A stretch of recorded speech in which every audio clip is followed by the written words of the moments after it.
நீங்க ஒரு படம் பாக்குறீங்க, அந்த படம் பிடிச்சிருந்தா பிடிச்சிருக்குன்னு சொல்லுவீங்க, பிடிக்கலன்னா பிடிக்கலன்னு சொல்லுவீங்க. அதே மாதிரி பீப்புளுக்கு வந்து டிஃப்ரெண்ட் கைண்ட் ஆஃப் வந்து ஒப்பீனியன் இருக்கும். ஒருத்தருக்கு ஒரு படம் பிடிக்கலாம், இன்னொருத்தருக்கு அதே படம் பிடிக்காம இருக்கலாம். அதான் நம்ம சொல்ல முடியாது. இவர் வந்து எத்தனை பேருக்கு தெரியும் தெரியல. இவர் பேர் பாத்தீங்கன்னா வாய்ஸ் ஆஃப் லிங்கேஷ். இந்த படங்களை பார்த்துட்டு ஜெனியூனா ரிவ்யூ போடுறவரு. இப்போ போன வாரம் பாத்தீங்கன்னா விஷால் அவர்கள் நடிச்ச மகுடம் படம் வந்து ரிலீஸ் ஆயிருந்தது. அதுக்கு வந்து படம் நான் பர்சனலா பார்க்கல. ஆனா எல்லாரோட ரிவ்யூஸும் நான் பார்த்தேன். படம் பெருசா நல்லா இல்லைன்ற மாதிரி தான் சொன்னாங்க.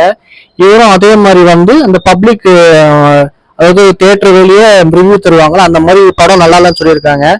ஒரு சில பேர் வந்து இவரை பார்த்து சொட்ட அப்படின்ற மாதிரி விஷயங்கள்லாம் பேசியிருக்காங்க. அதெல்லாம் எவ்வளவு பெரிய தப்பு தெரியுமா? படம் வந்து அவர் வேணும்ட்டே சொல்ல போறது கிடையாது. இதே மாதிரி ஒரு சில படங்கள்லாம் வந்து நல்லா இருக்கும்னு சொல்லியிருக்காரு. ஏன்னா அவருக்கு அந்த படம் பிடிச்சிருக்கலாம், அவருக்கு அந்த படம் ஒர்க் அவுட் ஆயிருக்கலாம். ஓகேங்களா? உங்களுக்கு படம் பிடிச்சிருந்தா நீங்க தாராளமா போய் பாருங்க. அதே மாதிரி இன்னொருத்தவங்க வந்து சொட்டன்னு சொல்றதெல்லாம் எவ்வளவு பெரிய தப்பு தெரியுமா? அவரு இப்போ நீங்க ஒரு சில பேர் கேட்பீங்க, அவர் வந்து பொட்டன்னு சொன்னாரு, அது என்ன கதை அப்படின்ற மாதிரி கேட்பீங்க. ஏங்க அது ஒருத்தர் வந்து சொட்ட அப்படி இப்படின்னு திட்டினா யாருக்கு தாங்க கோவம் வராது? நீங்க ஜெனியூனா வந்து bro இந்த படம் பிடிச்சிருக்கா ஜெனியூனா சொல்லுங்கன்னா அவர் ஜெனியூனா சொல்ல போறாரு. ஓகேங்களா? அதை விட்டுட்டு படம் நல்லா இல்லைன்னு சொன்னதுக்கோசம் அவரை போய் இந்த மாதிரி சொட்ட கிட்டலாம் பேசுறதுல என்னங்க இது இருக்கு சொல்லுங்க? எவ்வளவு பேர் தப்பு அதெல்லாம். உங்களுக்கு முடி இருக்கு, நீங்க இது மாதிரி இது பண்றீங்க. நாளைக்கு உங்களுக்கு முடியலன்னா உங்களையும் அப்படிதாங்க கூப்பிடுவாங்க.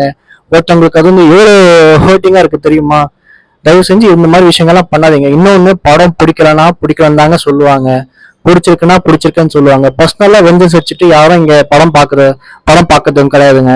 இன்னொன்னு, காசு கொடுத்துதான் போய் பாக்குறோம், ஓசில ஒண்ணும் பாக்கலங்க. சரிங்களா? ஒருத்தவங்களுக்கு, அதாவது ஒவ்வொரு ஆளுக்கும் அவங்களோட வேதனை வந்து இருக்கதான் செய்யும். 150 ரூபா 200 ரூபா கொடுத்து படம் பாக்குறோமே, படம் நல்லா இல்லைன்னு சொல்லி அந்த வேதனை இருக்கதாங்க செய்யும்.